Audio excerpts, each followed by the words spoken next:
Bismillahirrahmanirrahim. Assalamualaikum warahmatullahi wabarakatuh. Selamat pagi, salam sejahtera bagi kita semua. Pada pertemuan ini kita melanjutkan dari minggu kemarin mengenai wool. Yang pada kesempatan kali ini saya akan sharing mengenai topik kita yaitu struktur dan kulit dan juga fiber. Dalam hal ini adalah wool. Sebagaimana Anda tahu bahwa ya di minggu lalu kita sudah membahas sedikit mengenai hal ini. Hari ini saya akan mencoba mereview kembali dan akan lebih detail mengenai hal ini.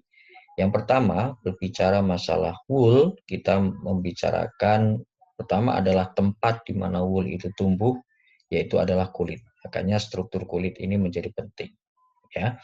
Yang kemudian yang kedua itu adalah membahas mengenai wool itu sendiri, ya, di mana dia tumbuh dari mulai dermal papilla atau akarnya ini hingga sampai ujungnya, ya. Nah,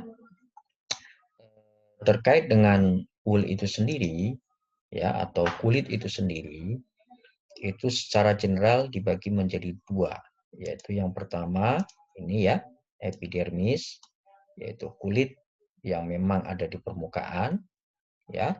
Ini kalau kita detailkan lagi akan lebih banyak lagi mengenai epidermis, tapi kita skip saja. Epidermis, kemudian yang kedua adalah dermis. Ya, nah dermis inilah tempat dasar ya yang menjadi pertumbuhan dari wool itu sendiri. Sementara kalau kita lihat dari wool itu sendiri, minggu lalu kita juga sudah membahas mengenai apa yang disebut sebagai primary wool, ya, primary follicle, ya, follicle, ya, di mana tempat wool itu tumbuh, ya. Kemudian ada yang disebut sebagai secondary follicle. Anda bisa dilihat di sini ya perbedaannya, di mana primary follicle, ya, itu mempunyai yang pertama adalah sweat gland, ya, jaringan dari untuk keringat. Yang kemudian yang kedua dia mempunyai erector muscle. Nah, ini perbedaannya dari yang secondary. Sementara secondary Anda lihat di sini dia tidak mempunyai dua unsur ini, tapi dia sama ya, mempunyai sebaceous gland. Ya, sebaceous gland inilah yang dia akan menghasilkan ya sebaceous gland ini ya, kelenjar minyak misalnya ya biasanya itu dia akan menghasilkan minyak yang dia akan menutupi dari wool ya menutupi wool selama dia akan tumbuh kan ya ke atas ya, didorong dari sini ke atas ya, dia akan menutupi wool ini dengan kelenjar minyak ya, yang kemudian fungsi yang kedua ya dari species gland ini ya, jadi satu dia melumuri ya seperti memberikan oli gitu ya bagi wool yang akan tumbuh. Kemudian yang kedua dia berfungsi untuk membuat kulit ini ya dia tetap lunak ya, dia menjadi tetap lembut atau lunak. Yang kedua dia juga menghindari dari proses kekeringan ya, jadi dia menjadi tetap lunak kemudian dia tidak kering ya. Nah, ini species gland fungsinya. Nah, kemudian ada yang disebut sebagai sweat gland. Nah, sweat gland ini ya dia menghasilkan keringat ya. Nah, kalau di dalam wool itu biasanya kita sebut dia menghasilkan yang disebut sebagai swin ya. Maaf ini saya susah menulis pakai mouse ya. Jadi swin, S-U-I-N-T ya. Nah, swin. Nah, ini kelenjar ya yang dihasilkan dari sweat gland ya. Nah, kemudian kelenjar ini seperti sabun ya fungsinya ya. Seperti sabun atau biasa juga disebutkan seperti halnya dia deterjen alami ya. Ya, deterjen alami ya untuk wool itu sendiri tumbuh. Dan Ya, tadi kan ada dua kelenjar ya, sebaceous gland dan sweat gland. Nah, dua cairan ini atau dua kelenjar ini yang dihasilkan tadi sebaceous gland kelenjar minyak, sweat gland menghasilkan swin. Nah, itu kan keluar di dalam satu ini ya, satu folikel ini. Misalnya yang primary follicle dia menghasilkan kan dua-duanya karena dia punya sweat gland, punya juga dia sebaceous gland. Nah, dua-duanya ini keluar ya. Nah, inilah yang disebut sebagai yolk ya. YOLK ya. Kalau diterjemahkan seperti kuning telur ya. Ini yolk. Jadi yolk itu terdiri dari swin dan dia dari sebaceous gland. Nah, dia nyampur jadi satu, inilah yang disebut sebagai yolk. Makanya kalau kita pegang itu ya, wool domba, biasanya dia ada semacam kelenjar minyaknya. Itulah species gland. Nah, campuran dengan swin, ya, deterjen alaminya tadi, itulah yang disebut sebagai yolk. Nah, yolk ini, ya, campuran ini, itu biasanya akan mempengaruhi warna. Warna yang dihasilkan dari wool. Ya, meskipun, maksud saya begini, wool pada dasarnya kalau dia warna warna kulitnya dari domba itu misalnya putih gitu ya, seharusnya dia putih yang dihasilkan. Nah, yolk ini dia bisa mempengaruhi warna. Jadi warnanya menjadi cenderung kuning. Nah, biasanya ya di dalam kualitas wool, jadi kalau warna yang diinginkan ya wool yang berkualitas itu biasanya warnanya ingin semakin putih. Ya, jadi yolknya lebih sedikit. Ya, meskipun yolk ini warna ini karena tadi ya dihasilkan dari ini, makanya biasanya kualitasnya itu misalnya semakin putih itu akan lebih berkualitas, artinya semakin sedikit yolk itu akan semakin bagus bagi bagi kualitas dari wool itu sendiri. Ya. Nah, ini secara umum ya lapisan kulit ataupun struktur kulit ya yang terdiri dari folikel. Jadi berbicara mengenai wool, kita berbicara dua ya, tempat wool itu tumbuh atau disebut sebagai folikel. Nah, folikel adanya di dalam kulit, makanya kita membahas apa epidermis dan dermis. Nah, disinilah ada folikel ya. Nah, Anda lihat di sini ini primary follicle umumnya dia jumlahnya secara alami dia lebih sedikit daripada secondary. Dan Anda sudah tahu di minggu lalu, semakin sedikit atau semakin banyak ya secondary follicle itu menunjukkan kualitas wool itu semakin bagus karena dia wool yang dihasilkan dari secondary follicle ini kualitasnya lebih bagus ya, diameternya lebih kecil dan lain sebagainya. Oke. Seperti tadi saya sampaikan, folikel ada terdiri dari dua ya, yaitu primary seperti gambar tadi. Dia terdiri dari trio group ya atau tiga komponen utama, sebaceous gland ya. Kemudian kelenjar keringat atau sweat gland dan erector pili. Ini tiga hal yang ada di folikel primer ya. Di folikel primer ini biasanya dia menghasilkan wool. Ada yang orang menyebutnya adalah true wool fiber. Ya, jadi memang ini yang muncul dari primary follicle. Ya, dan ini dia biasanya bentuknya ya dia lebih kasar. Makanya ada yang disebut sebagai cam. Ya, kemudian ada yang disebut sebagai heterotype fiber. Ya, dan fiber atau wool yang dihasilkan dari folikel primer ini biasanya diameternya dia lebih besar. Ya, makanya berarti kalau semakin banyak ya folikel primernya, berarti kan semakin kasar ya. Nah ini kemudian cam ya atau heterotype yang dihasilkan semakin banyak, makanya kemudian kualitas woolnya itu menjadi lebih rendah. Nah, sementara folikel sekunder itu dia hanya mempunyai berarti mana? Ya, dia hanya mempunyai sebaceous gland. Ya, tentunya struktur ininya sama ya, woolnya atau fibernya ya. dia tidak mempunyai kelenjar keringat dan dia tidak mempunyai erektor pili. Ya, folikelnya dia lebih kecil, yang biasanya tumpul, dan woolnya dia lebih halus. Makanya semakin banyak folikel sekunder akan semakin bagus.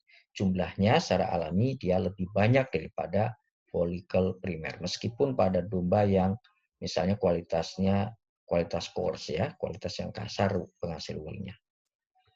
Nah, Anda bisa lihat di sini ya, ini contoh bangsa-bangsa domba ya, dari mulai terbaik sampai misalnya ini yang tidak baik ya dari kualitas woolnya. Itu kita bisa lihat S secondary, P adalah primer ya rasionya. Merino itu memang terkenal sebagai domba penghasil wool yang berkualitas. Yang Merino yang premium itu SP rasionya ya atau ini ya biasanya fine ya yang standar gitu ya 19 sampai 20-an ya. Yang medium sekian dan seterusnya. Sementara ini yang kasar Wiltshire misalnya Lincoln ini domba yang memang woolnya banyak, panjang ya. Mungkin Anda ingat ya. Anda bisa googling ya. Lincoln sheep ya. Dia seperti apa? Seperti penyanyi reggae. Ya panjang woolnya ya, tapi kasar. Nah, ini Anda bisa lihat perbandingannya 5:5,4 ya. Jadi sekundernya ada 5, primernya baru 1. Artinya primer kemudian dikelilingi dengan sekunder. Itu umum pada domba-domba seperti itu. Nah, kemudian yang kedua, tadi kita sudah membahas mengenai folikel, membahas mengenai kulit, ya tempat di mana woolnya itu tumbuh. Nah, sekarang kita membahas mengenai fibernya itu sendiri atau woolnya itu sendiri. Nah, secara struktur, ya wool itu kalau kita potong penampangnya, ya itu normalnya fiber itu terdiri dari ini komponennya. Lapisan terluar disebut sebagai kutikul atau kutikula, kutikel. Ya, ini lapisan luar yang warnanya kuning ini. Nah, ini ada dua jenis wool ya yang ada di sini. Kemudian yang kedua, setelah kutikula, yang satu, yang lapisan kedua itu yang ini dominan adalah cortex. Ya, jadi bayangkan seperti tabung seperti ini ya, ini dilihat dari atas. Yang pinggir ini yang mengelilingi kutikula, kemudian yang dalam ini ada cortex. Ya. Kemudian lapisan yang di tengah ya, pada umumnya fiber, semua fiber ya, baik rambut manusia dan lain sebagainya, itu ada yang disebut sebagai medula. Nah, pada wool ya, apalagi wool yang berkualitas, itu dia tidak mempunyai medula. Dia hanya terdiri dari kutikula sama cortex. Ya, dan cortex itu umumnya dibagi dua, yang disebut sebagai ortocortex yang warnanya lebih terang ini ya. Kemudian yang kedua adalah paracortex yang warnanya lebih gelap. Dan paracortex ini kenapa warnanya lebih gelap? Dia mengandung sulfur lebih tinggi. Ya, dengan adanya sulfur lebih tinggi ini kemudian ada beberapa ikatan kimia yang di situ, inilah yang kemudian membentuk hexagonal pattern ya, disebut ya komponen hexagonal, dan inilah yang membentuk krim atau pola keriting ya pada wool yang menjadi elastis ketika wool itu ditarik. Jadi ini paracortex. Ya, nah nanti kualitas wool juga ditentukan oleh paracortex ini. Oke, nah kita akan lihat ini ya perbedaan antara fiber ya struktur ya dari beberapa spesies. Contohnya ini adalah tikus, kemudian domba, kemudian echidna ini landak ya, semacam landak lah begitu ya. Nah, Anda lihat di sini M itu adalah medula, ya, kemudian C itu adalah korteks, lapisan yang tengah, kemudian CU adalah lapisan kutikula atau lapisan terluar. Jadi ini tiga lapisan utama kan. Anda lihat pada tikus ya, dia ketiga-tiganya mempunyai ya kutikula di luar, bahkan kutikulanya pun tebal ini ya, relatif tebal, korteks dan medula. Ya, sementara pada domba kita lihat ya, dia tidak ada M-nya ya. Ini domba yang kualitas ya. Jadi medulanya dia tidak mempunyai medula. ya, yang ada kutikula dan kutikulanya pun tipis. Ya, nanti kita akan bahas bagaimana struktur kutikula itu. Kemudian dia mempunyai 3 jenis korteks. Ya, PC ini adalah parakorteks tadi ya, dia yang mengandung sulfur yang banyak. Kemudian ortokorteks, ini yang OC ya, parakorteks. Kemudian ini yang MC itu adalah meso ya, yaitu intermediate antara parakorteks sama ortokorteks. Nah, ortokorteks kebalikan dari parakorteks ya. Ortokorteks dia sulfurnya dia lebih rendah ya, sementara ini sulfurnya lebih tinggi ya. Nah, kemudian yang ketiga contohnya ini landak ya, contoh ekstrim. Anda lihat dia hampir ya semuanya itu terdiri dari medula. Ya, nah inilah yang kemudian membuat struktur itu lebih keras. Nah, makanya kalau struktur lebih keras dia berarti medulanya dia lebih banyak. Ya, sementara korteks Anda lihat itu sedikit, kutikulanya dia cenderung lebih tebal. Ya, dan inilah perbedaan-perbedaan yang menyebabkan kualitas dari masing-masing fiber dari masing-masing spesies itu menjadi berbeda-beda. Kenapa wool di domba itu bagus, kemudian merino dia lebih bagus dan lain sebagainya. Oke, jadi ke kutikula ya, kutikula itu sendiri, ya dia merupakan lapisan terluar dari fiber ya, dari wool ya. Dia permukaannya saling tumpang tindih, ini maksudnya ya, tumpang tindih, overlapping, dan dia bentuknya pipih. Pada umumnya di wool, ya, dia hanya punya satu lapisan kutikula, jadi tidak tebal, ya, satu lapisan, satu layer saja, dan dia berpola seperti halnya sisik, ya, dan dari pola sisik inilah kemudian kenapa wool itu bisa dipintal, ya, kenapa wool itu bisa dipintal, bisa mengikat satu dengan yang lainnya karena ada pola sisik ini ya, di ujung dari pola sisik ini di kutikula inilah yang kemudian dia mengikat antara satu wool dengan wool yang lain. Nah, beda kan kalau kita bisa bayangkan rambut kita tidak bisa kita pintal seperti itu karena dia tidak mempunyai kutikula yang modelnya seperti halnya model kutikula di wool ya. Jadi dia seperti sisik, bisa bayangkan kan, dia tumpang tindih gitu ya dan teratur. Nah, kemudian di ujung-ujung dari sisik itulah yang kemudian dia bisa menyangkut satu dengan yang lainnya. Nah, ini contohnya ya. Ini perbedaan spesies juga, lapisan atau permukaan kutikulanya itu juga berbeda. Ya, jadi semakin halus tentunya dia akan susah untuk dipintal dan seterusnya. Dan tidak semua ya yang punya, berarti yang bersisik bisa dong dipintal, tapi itu pun belum tentu ya, karena dia seperti tadi ya, faktor yang lainnya tentunya adalah tadi ada medulanya dan selanjutnya ya.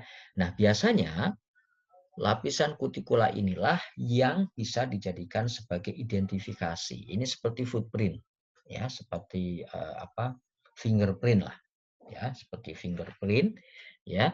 Bisa misalnya menemukan ini rambut apa ini. Nah, kemudian di bawah saya misalnya scanning elektromagnetic mikroskop gitu ya.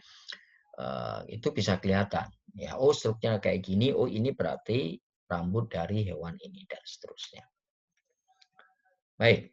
Nah, kemudian tadi kan ada kutikula yang paling luar. Nah, kemudian inilah yang paling utama di wool, yaitu adalah korteks. Ya. Nah, korteks ini seperti tadi saya sampaikan itu ada ortokorteks, parakorteks, ya, dan mesokorteks, serta ada lagi satu lagi metakorteks pada umumnya ya. Tapi utamanya kalau pada wool itu ya, ketika bicara domba ini tiga hal inilah yang utama ada. Nah, kalau kita lihat di sini ya, ini kulit, kemudian penampangnya dilihatkan di bawah mikroskop, ini folikel. Ya, folikel tempat tumbuhnya dari wool itu kan.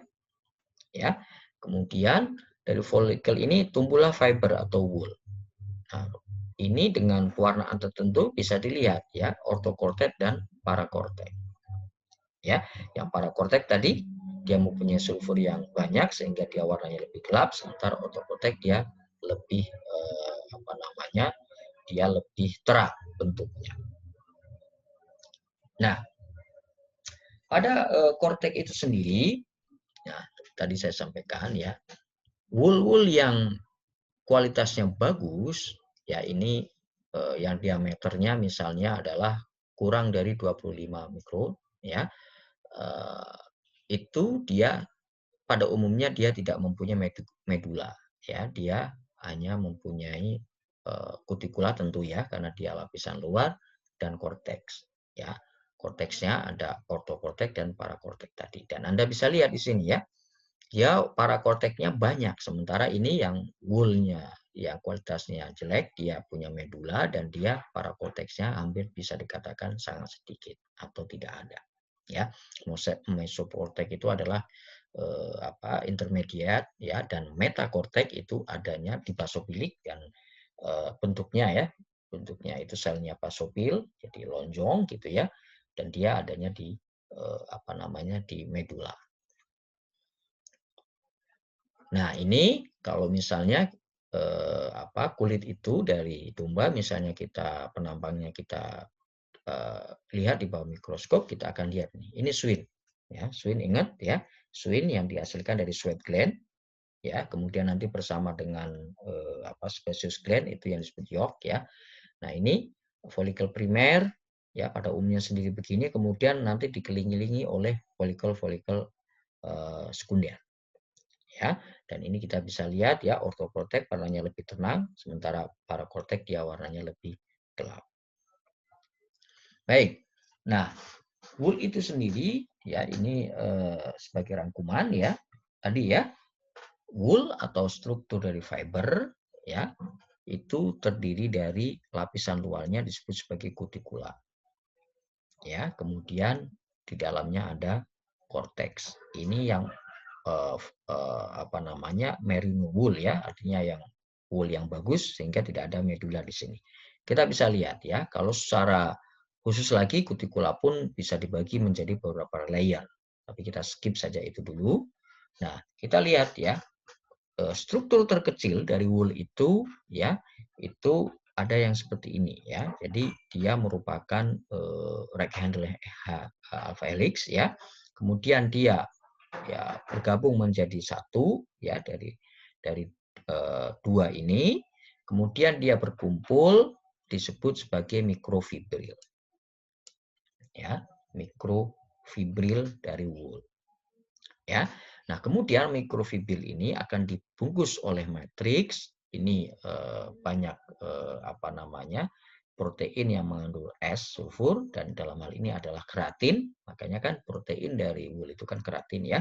Nah, inilah kemudian dia bergabung menjadi satu disebut sebagai makrofibril.